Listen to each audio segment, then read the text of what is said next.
Boa noite a todos. É um prazer estar aqui, falar com vocês. Viemos aqui para apresentar um tema. Segunda-feira será comemorado o Dia da África. E para que pudesse ter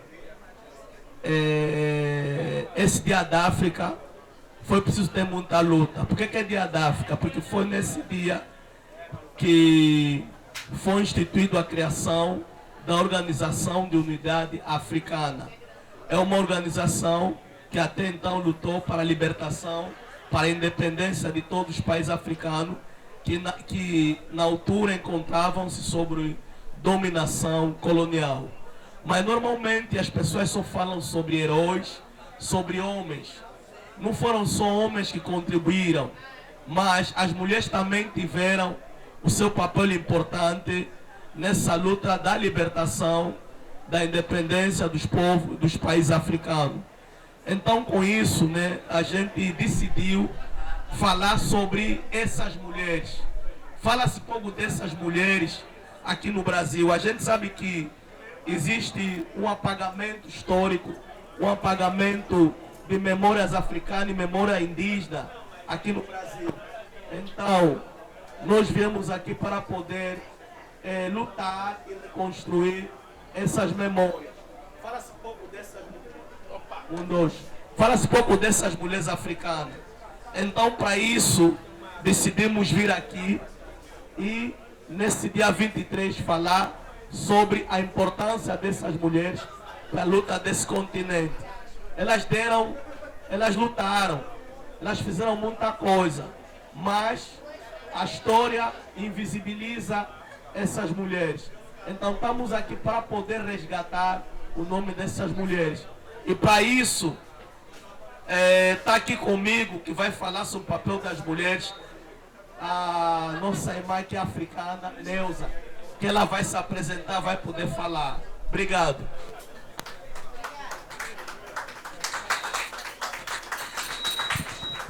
Boa noite, muito obrigada pelo convite. Eu me chamo Neuza Ortega, sou angolana, faço parte do continente. O meu país dentro do continente africano é Angola. Moro 12 anos no Brasil, me formei aqui, sou formada em psicologia, me pós-graduei. O ano passado eu terminei uma pesquisa relacionada à imigração de mulheres negras na diáspora brasileira pela UERJ. E eu preparei slide, gente, porque eu gosto de falar tudo cronometrado. Então me convidaram aqui para falar um pouquinho sobre o papel das mulheres africanas na luta da libertação dos países africanos. Desculpa. E como o Nizimbo falou, o que é conhecido é que só os protagonistas da luta das independências são homens, Então já é uma escassez de narrativa relacionada a isso, que faz esse apagamento da contribuição do que as mulheres africanas fizeram. E também, muito se conhece, ou fala-se muito da África matriarcal, a África antes da colonização, como é que era institucionalizado as suas civilizações. Fala-se muito de rainhas africanas também, Aí Angola, por exemplo, que é o meu país de pertencimento real, vão falar de Zingabá, de Kipavita, Luede, Luna, Mas hoje eu vou falar de 3 mulheres especificamente que são de comunidade lusófona. Para quem não sabe, comunidade lusófona são os países de língua portuguesa, no caso Brasil, Angola, Guiné-Bissau, São Tomé e Príncipe, Moçambique e Cabo Verde. Mas eu vou falar só de 3 mulheres. Existem inúmeras mulheres que contribuíram, como o tempo é pouco, eu vou falar só de Olinda Rodrigues, que é de Luanda. Eu vou falar de Moçambique, da Titina, vou falar da Guiné-Bissau também. Então, como eu falei, existe uma escassez de narrativa e memórias verídicas sobre gestões de mulheres africanas na luta, nos espaços de organizações políticas, pelas independências dos seus países, que é fruto de uma herança colonial. que codifica a ideia de que a África teria apenas homens, né, como protagonista na luta dessa libertação da tirada dos colonos em seus territórios. Diante da violência, da exploração colonial, mulheres se presentificaram nesse movimento todo. Então, elas contribuíram significativamente para hoje os países do continente africano e propriamente dos países lusófonos estarem livres, entendeu? Então, o protagonismo feminino, né? Recusaram o papel das mulheres africanas, a própria história paga isso, né? Elas foram estratégicas nessas lutas pela independência. E aí é trazer todo o papel intelectual que elas tiveram também.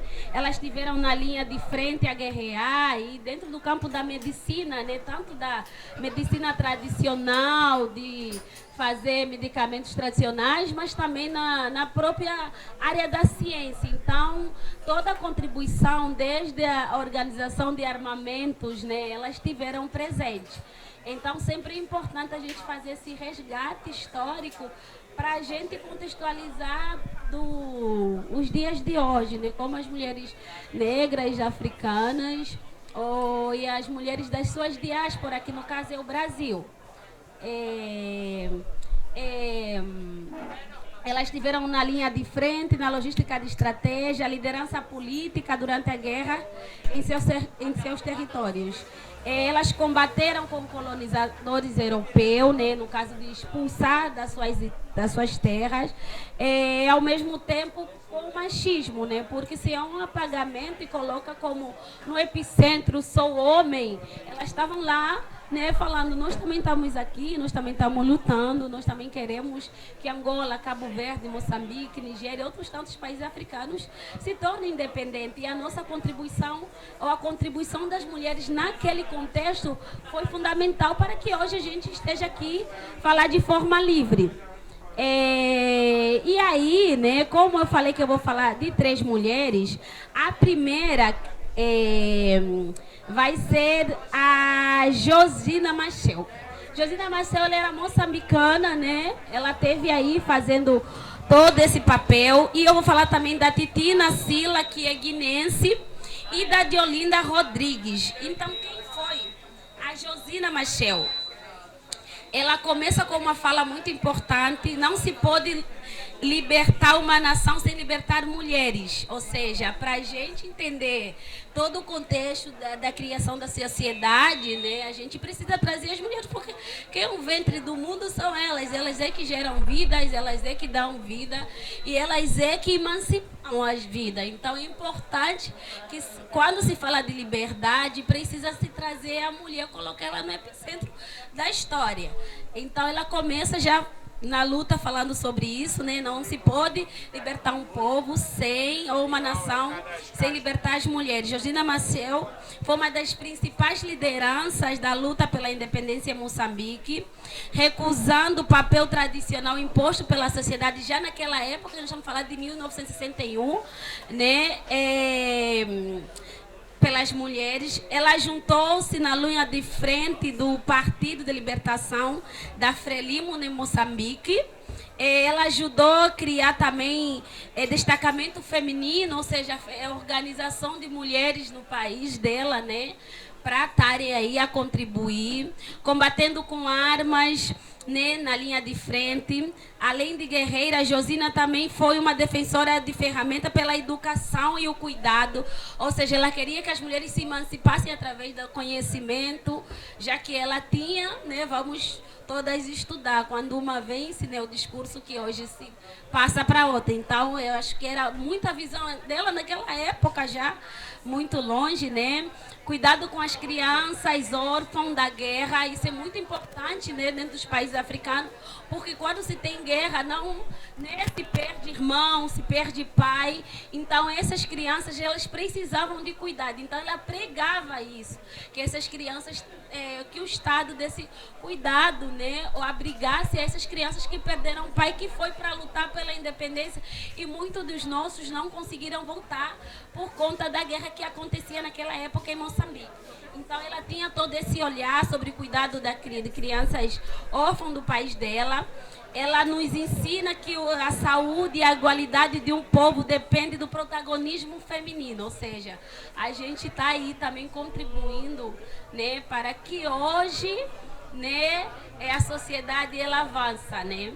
Então, esse era um dos ideais da Georgina Machel, moçambicana, e também tem da Titina Sila, que é guinense, da Guiné-Bissau. Né? Ela começa a falar que a coragem cura, né? A coragem ela cruza fronteiras.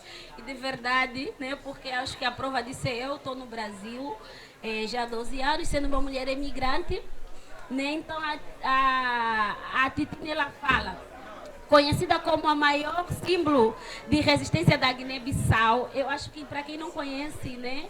Vão ler a história da Titina, eu acho muito maravilhosa a história dela, né? Combatente guerreira ao lado de Amílcar Cabral. Acho que todo mundo tem um pouquinho de conhecimento de quem foi Amílcar Cabral. Então ela teve aí de frente, ela possui uma inteligência muito grande em relação à logística de armamentos. Era responsável por organizar a saúde comunitária nos seus territórios, libertar e garantir a passagem segura de armamentos nas fronteiras. E aí imaginamos naquela época tão longe, né? Uma mulher já ter toda essa visão política, geopolítica de como se organiza, como se estrutura, como se guarda, como se separa. Né? Então é para ver, para nós vermos o quanto as mulheres elas estão aí lutando desde muito tempo. Titina foi emboscada e foi assassinada pelas forças coloniais aos 29 anos. A maior dessas mulheres elas acabaram de morrer muito cedo e muitos por conta de golpes também de Estado, outras porque denunciavam elas, né? Mas o legado dela de liderança transforma o dia de hoje e a sua morte se tornou símbolo nacional do país dela, da Guiné-Bissau. Eu vou falar um pouquinho da Deolinda. Quem não conhece Deolinda Rodrigues, ela é angolana. E, por coincidência, a gente é da mesma linha étnica, é Ambundo, porque ela é de Catete e minha avó também é. A Deolinda também acabou tendo a morte muito cedo, aos 28 anos, né?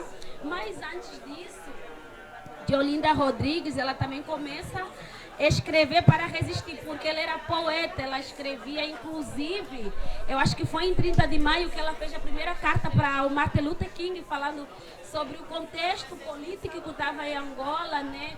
Sobre a retirada do colono, porque um dos maiores sonhos dela, ela tem escritas poesias falando sobre isso, era que Angola se tornasse livre.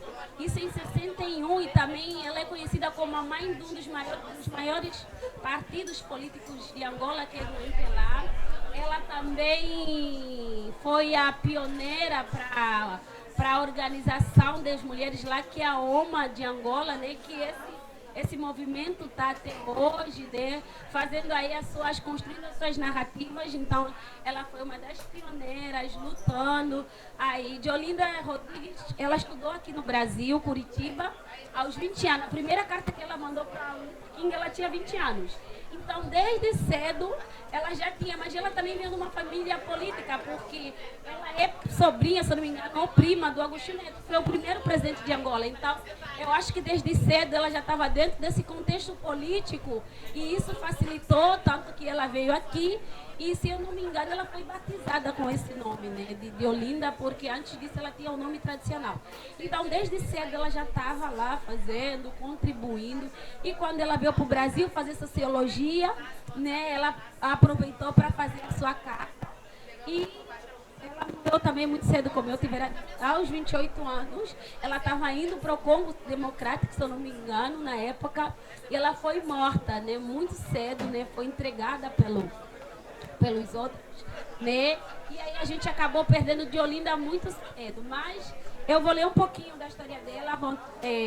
Deolinda Rodrigues foi uma intelectual, escritora e guerreira angolana, conhecida como mãe do MPLA, o Movimento Popular de Libertação de Angola.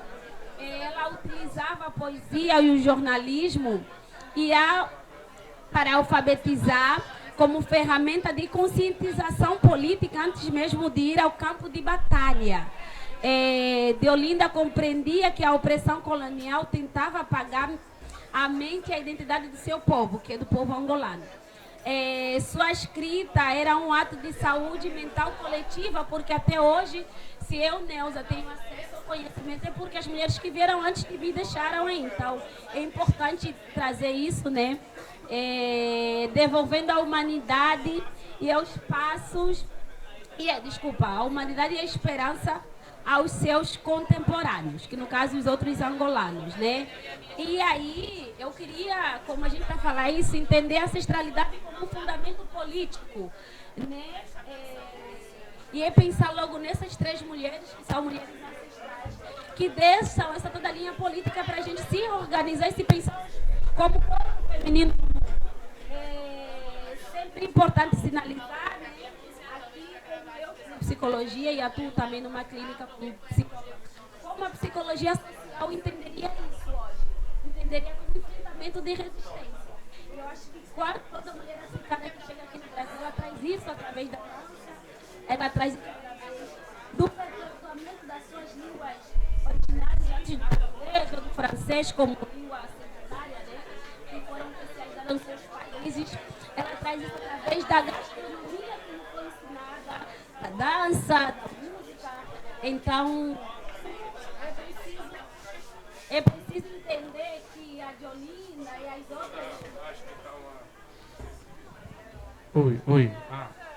Então, é preciso entender que a Diolinda e as outras, né, elas nos deixam esse campo político, né, dentro dessa visão ancestral. Então, pensar numa memória coletiva como fonte de identificação e ação. Para nós agir hoje, a gente precisa de entender de onde nós viemos, quem são as mulheres que deixaram o legado, como eu posso resistir, né? Então, eu olhar para essas mulheres aqui, eu também para olhar que tem outras mulheres, Teresa de Benguela, né, que se fala muito. Então, pensar nisso e a gente começar a se organizar enquanto povo. Existe toda uma estrutura política deixada por outras mulheres e, de alguma forma, a gente também faz isso, né? As organizações sociais que as mulheres atuais hoje fazem, acho que quem vai aí em Madureira, tem muitas mulheres africanas que fazem trança. Tem africana, tem haitiana e tem colombiana. Então, isso é uma forma de organização política, como elas se organizam mesmo sem o Estado lhes dar o que elas precisam, que é devido, na verdade, que é preciso, né? Porque existe toda a política de imigração no Brasil, mas às vezes se falha na prática. Então, elas olham para isso e trazem como ferramenta de resistência. Então, a psicologia social, ela traz muito essa visão, né? De olhar para esse passado e usar isso na forma como a gente vai viver hoje. E olhar para o passado da Titina, olhar do passado da Diolinda e se organizar hoje, usar isso como ferramenta econômica, né? Usar isso como ferramenta intelectual e usar isso como ferramenta política. Outra pauta interessante é a herança de lutas históricas, especialmente de populações africanas e da diáspora, né? Então, como eu falei, tem toda essa questão das civilizações africanas antes e as suas diásporas olharem para isso também, trazer para suas atualidades. Se fala muito sobre o afrofuturismo, né, que é esse resgate para a gente começar a se emancipar. E outro ponto interessante que a psicologia social traz é a continuidade entre o passado, presente e futuro. Não tem como a gente ser só o presente e não trazer um pouquinho de nós. Eu acho que todo mundo faz isso, eu trago um pouquinho da minha avó, eu trago um pouquinho da minha mãe, das irmãs da minha mãe, das minhas tias. E a gente não se constitui só. A gente tem todo um todo para a gente se compreender enquanto sujeito no mundo. Todos nós que estamos aqui, né? Antes de nós veio outras pessoas. Então, essa continuidade que a gente está dando hoje é através de outras pessoas que já passaram. Então, é importante entender que histórias de mulheres negras que deixaram anteriormente, elas são ferramenta para a gente produzir até saúde hoje, né? Se hoje eu falo hoje de saúde mental, é porque antigamente a Georgina já escrevia suas escritas, elas se tornaram ferramenta para hoje eu entender como eu posso produzir saúde enquanto mulher emigrante na diáspora brasileira. Outro ponto também que eu ia falar, né? Da Ngongita Diogo, que é uma escritora africana, né? ela fala que as tramas da libertação africana foram traçadas por mãos femininas. Conhecer Josina, Titina e de Olinda não é apenas estudar um passado, é curar nossa memória e entender que a nossa saúde mental e a nossa dignidade de hoje são fruto de sementes plantadas por elas, né? Então, se a gente hoje também produz um pouquinho de saúde, tem um pouquinho daquilo que as outras mulheres fizeram, nos deixaram como legado para continuarmos viver da melhor forma possível. Era isso que a gente ia falar, e aí eu vou deixar em aberto para quem quiser contribuir, trazer, falar, né, tá?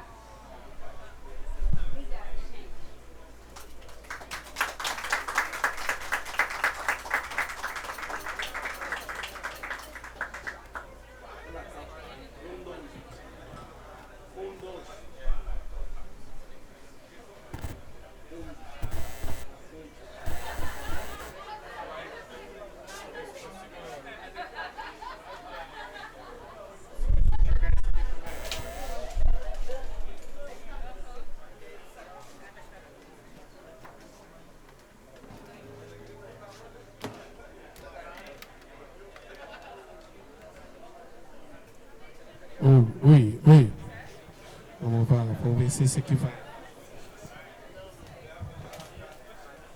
Obrigado.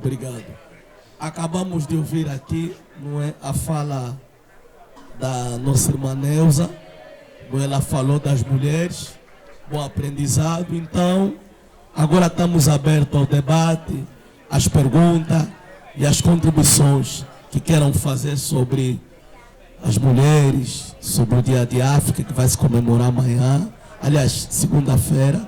Então estamos abertos a isso, né? Ela falou da contribuição, então estamos abertos a isso. Alguém quer falar alguma coisa? Obrigado.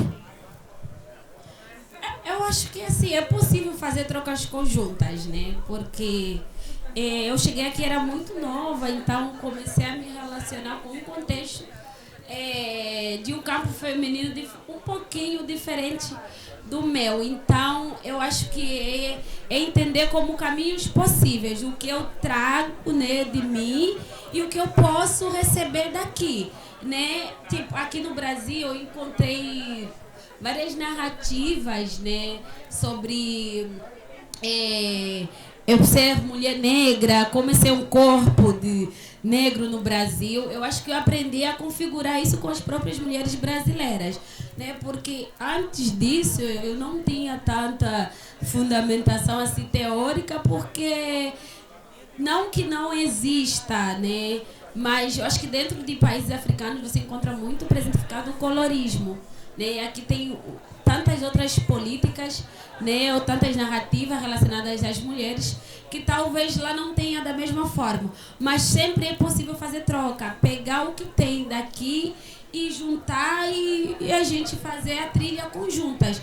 E até hoje tem sido desse jeito, né? Aí dentro da área acadêmica, né, porque eu me formei aqui, aí acabei fazendo uma pesquisa, e dessa pesquisa, que era com outras mulheres africanas, mas eram conduzidas também com mulheres brasileiras. Então, essa união fez com que no ano passado a gente teve até em Brasília, levar lá no Planalto Central de lá e fazer essa troca conjunta, né? Vai ter algumas coisas, algumas resistências que é muito natural quando você está encontrar um outro que é um pouquinho diferente de você. Assim como às vezes o meu corpo estranha das outras mulheres brasileiras, que eu me conecto também. É importante reconhecer esse estranhamento, mas eu acho que o que nos une é essa questão da racialidade. Isso aí eu acho que a gente, nossa, tem uma outra preta que está sofrendo, então a gente se agarra nisso. Obrigada. Tem tantos, mas eu vou falar de um que já saiu do papel e já está mais para a organização. Nós estamos a fazer, junto com outras meninas de Angola, um coletivo de mulheres angolanas transistas. Inclusive, na segunda-feira vai ter uma atividade falando sobre a africanidade, e a gente estará lá, né? A gente quer formar um coletivo para a gente lutar né, e reivindicar sobre falta de políticas públicas que as mulheres transistas e imigrantes, não só angolanas, né, porque hoje em dia está tudo misturado. Tem de tantos outros países, né, não existe políticas públicas para isso, negligenciam as mulheres transistas, elas acabam ficando, né, em lugares mais subalternos, horários muito longos de trabalho, questão de CNPJ também, a gente está vendo tudo isso. Então, no momento, esse é o projeto que a gente tem, mas, como eu falei, eu terminei uma pesquisa sobre imigração. E nessa pesquisa abriu-se também a possibilidade de escrever um livro. Então a gente está escrevendo um livro junto com outras mulheres que participaram. Foram 60 mulheres africanas, não todas africanas. Eu acho que 40 são africanas. Tem também da América Latina, tem Colômbia, tem Cuba, tem Venezuela. Então eu acho que até dezembro o livro vai estar aí para venda, justamente para a gente fazer essa movimentação econômica, porque as mulheres emigrantes ela tem. E a gente continua com um projeto de mulheres emigrantes, né, que também se tornou um coletivo, tem um site próprio, tem uma página junto com as outras mulheres brasileiras também. Obrigado em primeiro lugar. Neoliberalismo, capitalismo, nova forma de dominação capitalista no mundo. Bom, em algumas situações impede, nem todas. Impede quando os líderes que estão no poder se deixam ser corrompidos pelo capitalismo externo. Agora, quando um líder sabe tirar proveito disso, sabe controlar as coisas, não deixa essa influência, não vai ser um instrumento de barreira. Entendeu? Agora, certas civilizações, certos países deu errado porque o Estado deixou-se de ser controlado, caíram na corrupção. Entendeu? Os líderes caíram na corrupção. Tem países que aderiram a isso, só que souberam controlar. Você tem essa questão das multinacionais que vão num país, muitas acabam por deter a economia. Temos a questão dos camarões, temos a questão do CFA do franco CFA, que os 13 países, até agora da África, ainda usam essa moeda. Mas a culpa é de quem? É do francês ou do africano? Eles deram liberdade ao francês, mas por que esses países não se uniram para poder derrubar isso? Não querem fazer isso. Estão corrompidos, são amando dessas potências.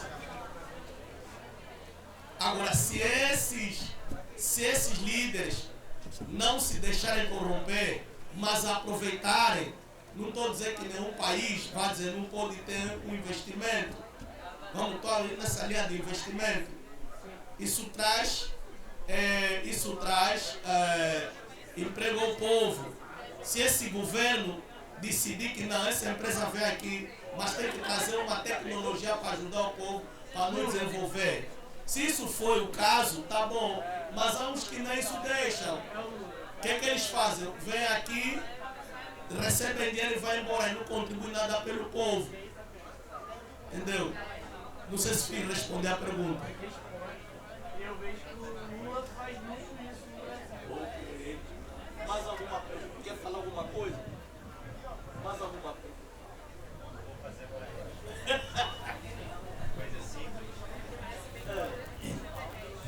Dentro desse seu apontamento, né, dos governos locais, né, no caso soberanos, eles recebem alguma ajuda, né, dos países desenvolvidos e a população, por sua vez, não tem conhecimento dessa ajuda.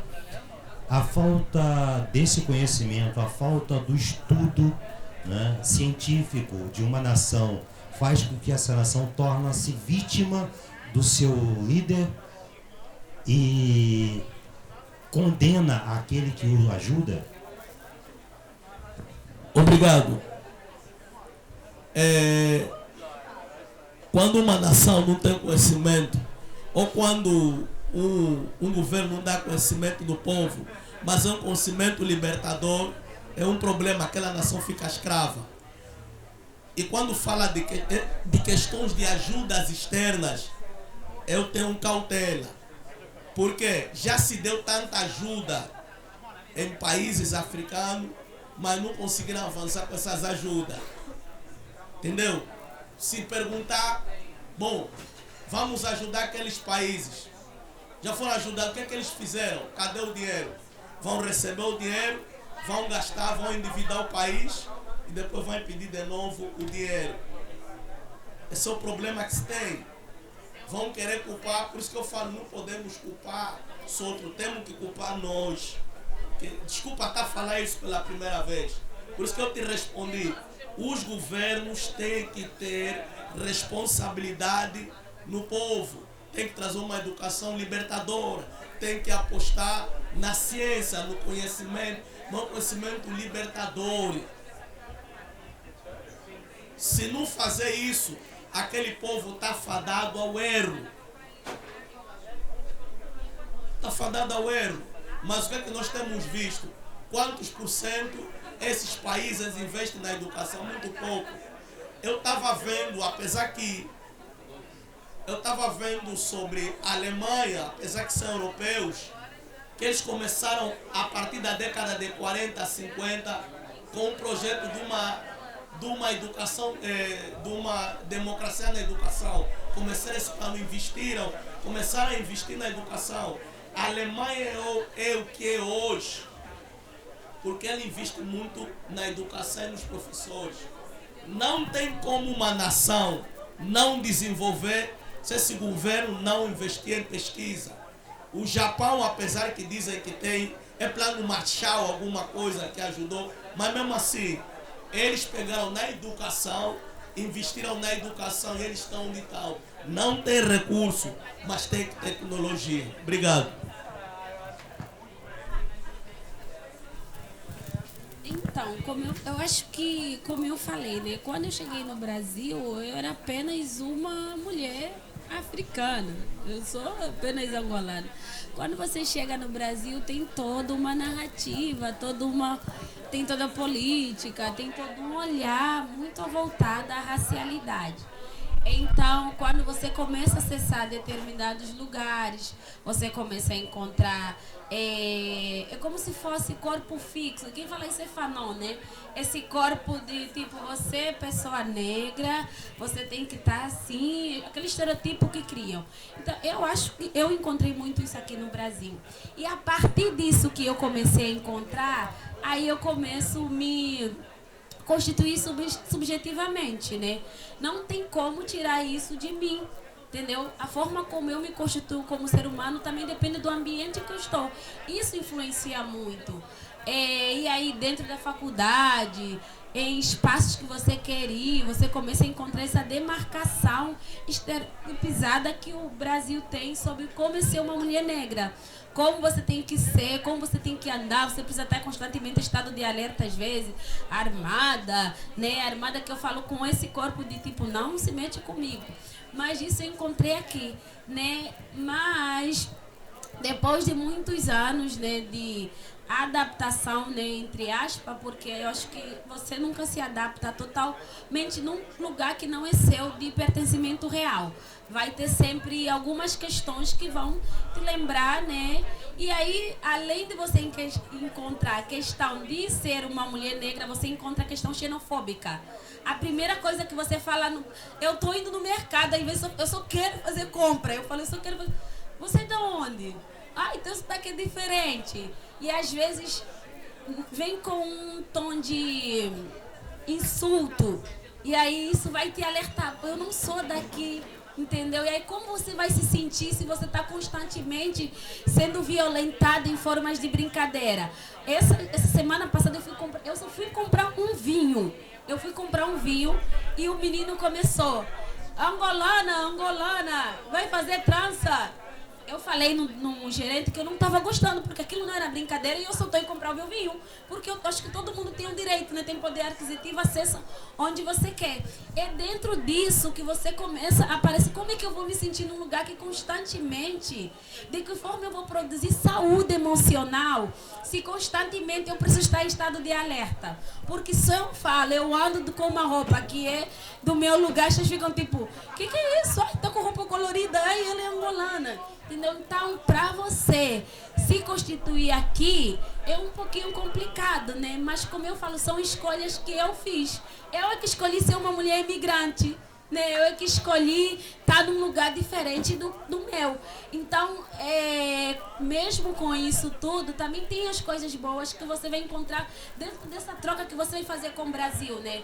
Porque eu trago a minha bagagem e dentro dessa bagagem eu vou colocar tudo isso que eu falei. As violências emocionais relacionadas à xenofobia, o olhar desse lugar fixo que as pessoas têm sobre a África, as perguntas estupidamente absurdas que fazem em relação ao lugar de onde você vem, há questionamento sobre quando você está falando uma língua que é diferente do português. Então, como eu vou me sentir aqui? Para falar a verdade, eu também não sei. Eu tenho vivido um dia após dia, né? Fazendo o que é possível, me alegrar com o que é possível, vivendo o que é possível. Porque eu acho que não existe uma resposta exata para algo relacionado à subjetividade. Que hoje, tipo, eu tô aqui, daqui a pouco eu vou andar aí, já vai ter uma pessoa que vai falar de um jeito diferente, já vai me questionar, eu já tenho que saber como é que eu vou falar naquele lugar porque eu sou imigrante, se souberem que eu sou gringa, ai, talvez o preço da coisa vai subir, ou talvez vão me olhar, será que ela tem dinheiro para entrar aí? Ela sendo negra, veio da África, deve estar com fome, né? Então, não sei como eu me sinto, eu apenas vivo com os mecanismos que eu trouxe de Angola para estar aqui.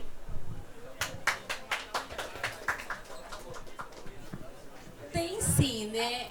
Eu estava vendo ontem que depois desses movimentos políticos, Angola, como faz parte dos países da África subsaariana, eu acho que tem 30% de mulheres em alguns lugares políticos ocupando espaço.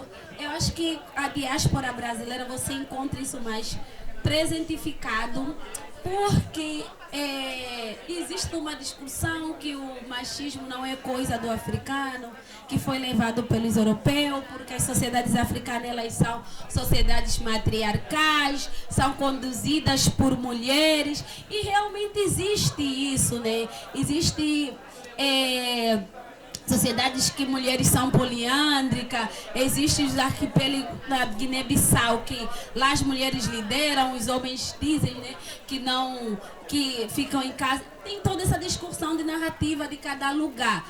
Mas, dentro do meio político da Assembleia Nacional, você encontra mais homens do que mulheres. Mas também trazendo isso para uma visão tradicional, vamos supor se eu hoje faço, ou me fazem alambamento. Na família da minha mãe, existe aí, isso é muito presentificado, toda menina que ela fazia alambamento, mesmo ela não saindo do ventre da minha mãe, as irmãs da minha mãe, elas vão ter direito a ter os tecidos tradicionais. E os irmãos do meu pai não. Porque isso é uma questão cultural que vem dessa linhagem tradicional, do matriarcado, que se prega, né? Então tem toda uma discussão muito forte relacionada a isso, porque as mulheres angolanas, né, ainda lutam para estar dentro das questões políticas, mas eu acho que dos países lusófonos, na minha visão, do que eu vejo, eu acho que Angola ainda é o país que as mulheres estão um pouquinho mais na frente, né?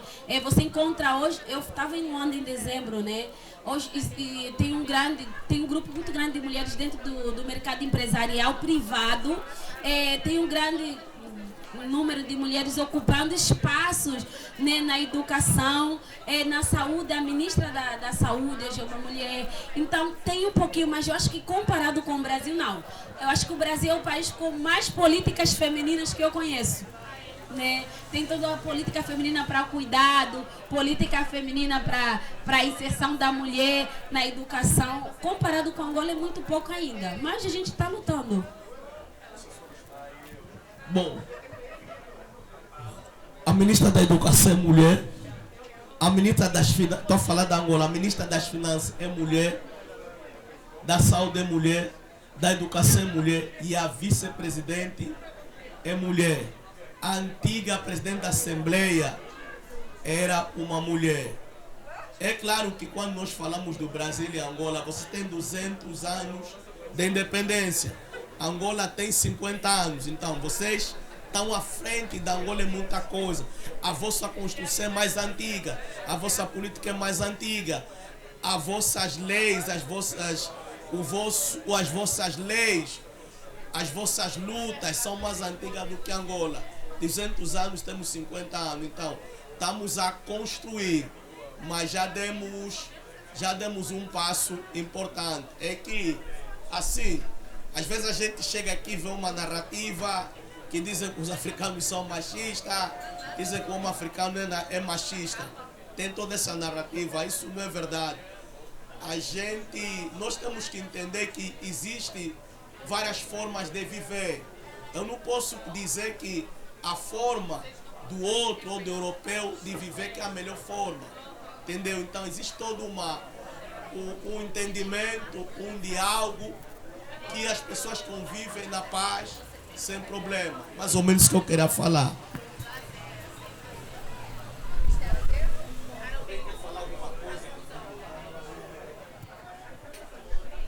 Dia 25 é dia da África. É para todos os países africanos. Foi nesse dia que os países se uniram na Etiópia, Addis Abeba, capital da Etiópia, em 1963, decidiram se unir para criar uma organização de unidade africana. Como naquele momento alguns países estavam a lutar pelas suas independências, alguns já estavam libertos. Então precisava, naquele momento a luta era para libertação de outros povos africanos. A Etiópia já estava, Gana já estava, Senegal já estava, Egito já estava. Então esses já estavam, chamaram mais os outros que estavam em luta, se reuniram para criar um bloco que pudesse lutar para a independência de todos esses países. Então foi esse dia 25 de maio, que se criou essa organização de unidade africana. Por isso é que é dia de África. Por isso é que dia 25 é comemorado. Eu acho que as suas diásporas também comemoram, né? Aqui no Rio de Janeiro tem várias atividades nesse dia relacionado ao Dia do Continente Africano. Inclusive na segunda-feira vai ter com as frentes de transista, acho que é Gamboa. Então vai ter apresentação, vai ter roda de conversa, vai ter exposição de arte, gastronomia, tecido, tem várias atividades, vai começar às 10 da manhã e vai ter às 16. Então quem quer comer comida, tem uma tia angolana que vai fazer, quem quer ver tecido, quem quer ver trança, quem quer ir conversar, vai ter música também. Bandeira do Senegal não é, Guiné-Bissau, acho Guiné-Conakry. Por que isso? Isso é por causa da Etiópia, e é por causa também do famoso Marcus Garvey, o jamaicano, que ele tinha uma visão de África. Ele queria levar os antigos, o sonho dele era levar os antigos africanos diaspóricos para a África, entendeu? E o símbolo da bandeira dele era essa. Então, como ele participou também na luta de libertação dos países africanos, então muitos panafricanistas beberam dele, decidiram dar em homenagem a ele, porque isso é uma bandeira também do rastafarismo, a ele, a Jamaica e a própria Etiópia. Mais ou menos isso. Você tem alguma pergunta? Ok. Burkina Faso foi colonizado pelos franceses. Burkina Faso fala francês.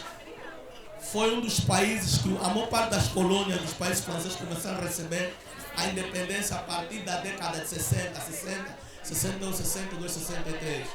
Quando o europeu saiu do Burkina Faso, o país passou a ser comandado por alguns generais.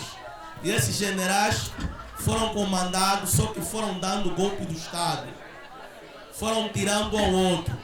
Então, nos anos 80, subiu um general chamado Tomás Sankara.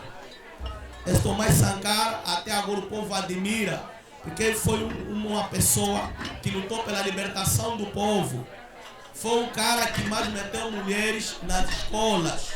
As mulheres não podiam estudar, principalmente quando ficavam grávidas, ela aboliu isso, tem que estudar. Foi o homem que lutou para o patriotismo burkinabo. Só que ele era contra a França. O francês foi embora, mas deixou o sistema dele lá. O francês foi embora, mas deixou alguns deles lá. Então, o que vai acontecer? Ele lutou contra isso, falou mal da França. Ele queria uma emancipação do povo lá. Ele disse: Burkina Faso, país africano, nós temos aqui o algodão, nós temos aqui a agricultura. Nós não queremos que vocês europeus nos mandem comida toda. Queremos que vocês nos dão a tecnologia que eu falei ali, nos dão a enxada para nós podermos desenvolver. Só que na altura, era uma altura em que havia a Guerra Fria, ainda estava muito intensa. Havia uma disputa política dessas potências. Então, foi muito forte isso. O que vai acontecer?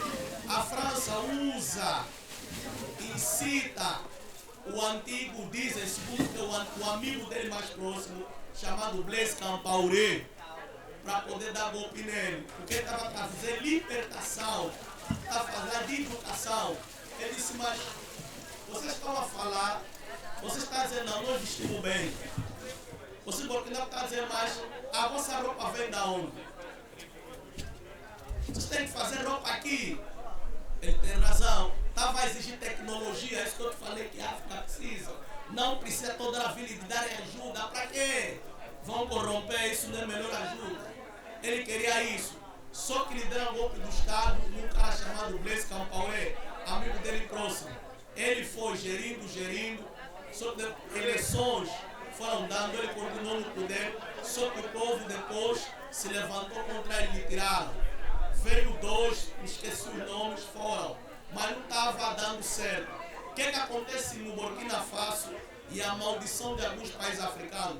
Tem recursos. A maior parte da luta que você está vendo em África, neste país, é por causa de recursos e influência externa. O que vai acontecer? Entrou um, saiu, outro deu um golpe do Estado. E Burkina Faso é um lugar que tem sempre terroristas num determinado lugar. Primeiramente, tinham convidado os países franceses para meterem suas bases militares. Depois não deu certo, convidaram os russos para poder entrarem lá. Tiraram esse presidente que está no poder, entrou lá o famoso Ibrahim Traoré. Esse Ibrahim Traoré mandou embora os militares franceses, assinou acordo com Rússia e China e está fazendo algumas mudanças dentro do país dele, educacional, na saúde, só que estava até então barreiras com alguns países. Barreira com alguns países africanos que não souberam de entender, e com o próprio colono francês, porque ele queria se libertar, queria ficar independente do povo. É só o problema do neocolonialismo que estamos a falar. Ele tem sofrido barreira. Então, Burkina Faso tem isso, mas tem tido alguns problemas. Existem alguns terroristas, grupos terroristas ainda, que nunca devem ser financiados pelas antigas potências para ir lá. Esses países têm que resolver um problema sério. A distribuição de riqueza, quando não é que tem que ser equitativa, e não é. Esses governos dão golpe. Por que dá golpe do Estado muitas das vezes? Por que tem esse grupo terrorista? Porque no seu aparelho governamental, muitas dessas pessoas não são chamadas, não é inclusive para poderem governar. E a distribuição de riqueza não é boa. Uns grupos vão se beneficiar e outros não. Isso é a razão de muito golpe do Estado. Essa é a razão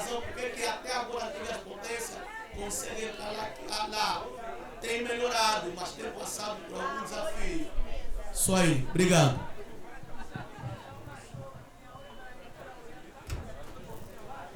Bom, epa, pelo que eu tenho visto, está fazendo o trabalho dele, mas não é suficiente. Está numa luta, o Burkina Faso está desenvolvendo, mas eu fico com algumas questões.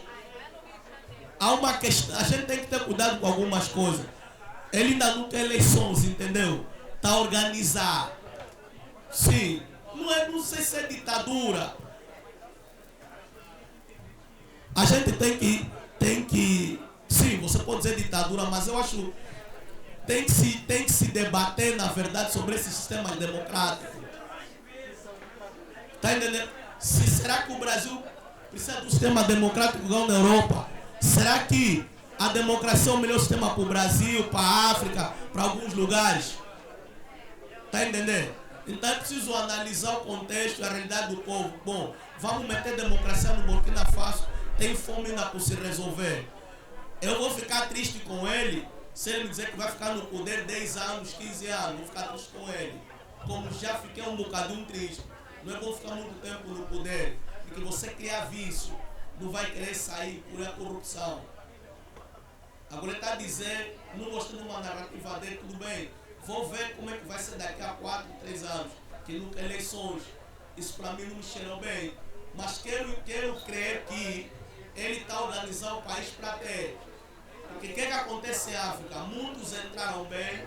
Você que eu digo, tem que ter cuidado. Muitos entraram bem, vieram com um bom discurso, mas depois ficaram.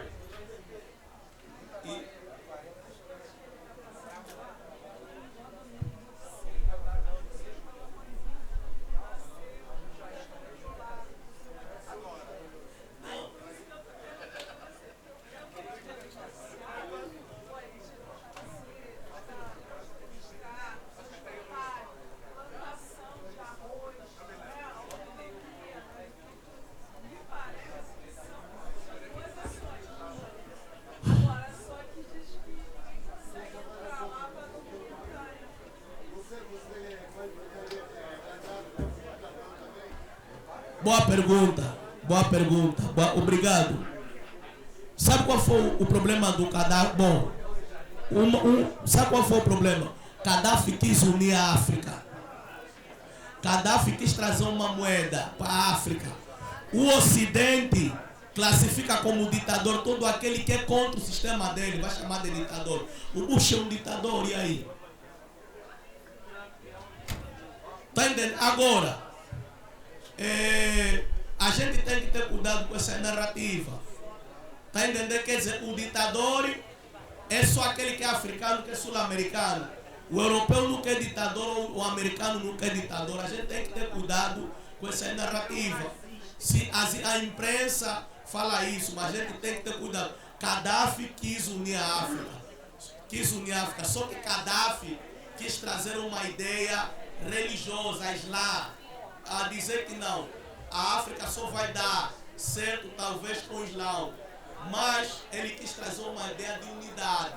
Só que o grande problema que eu vejo desses líderes Islã é misturar Islã é misturar a questão da igreja Islã com a liberdade do povo. Sim, eu acho que isso, o Estado, a religião, o Estado tem que se separar. Aí tem o cara do famoso Gamal Abdel Nasser, quis trazer no Egito, sim, só que ele quis criar Gaddafi quis criar um pan-arábico, um pan-africanismo que é induzido com o Islã. Isso que ele quis criar, por isso que eu julgo a motivação deles. Obrigado. Gente, o tempo já se foi, aí se fechou para as perguntas, então a gente vai só se despedir, né? E aí, eu sobre o que o Luzinho está falando, né? A gente vai finalizar, vai agradecer pelo momento de troca, que foi maravilhoso, né? E é isso. As minhas redes sociais estão aí. Eu tenho 10 redes sociais. Tem a minha normal, tem a minha de psicóloga também. Quem quiser, é só me procurar lá, Neuza Psicóloga. Quem quiser, só me chamar e eu tá aí direto, né? E se quiserem inclusive dia 31 de julho, comemora-se o Dia da Mulher Africana. Nós, o coletivo de mulheres angolanas, a gente quer projetar aí algo. Quem quiser participar, se quiserem, que as outras meninas de outros países africanos, ou tem Angola, Cabo Verde, tem Guiné, tem Gana, tem São Tomé, se quiserem, né, cada uma vir falar da sua construção aí como mulher migrante, tá? Fiquem à vontade. Obrigada, gente. Obrigado, em primeiro lugar, pela oportunidade, por estar aqui, por virem nos assistir. Bom, eu sou o cara de cursos, entendeu? O curso da ancestralidade, já falei aí com o Ivan. Estaremos construindo alguns cursos. Meu Instagram, é Nganizimbo, @Nganizimbo. É só entrar lá, vão me ver. Nós vamos começar a construir cursos ligados à ancestralidade. Já falei isso com o Ivan. Vamos poder ministrar alguns cursos. Quem estiver interessado, então o Ivan está aí, vai poder avisar a inscrição. Brevemente estaremos a fazer isso. Obrigado. Também tem um mini curso, né, que eu fiz o ano passado na UERJ sobre imigração e saúde mental. E também tem uma exposição maravilhosa que nós, todas as mulheres africanas do projeto da UERJ de pesquisa, fizemos. Se quiserem que a gente exponha aqui, também fiquem à vontade.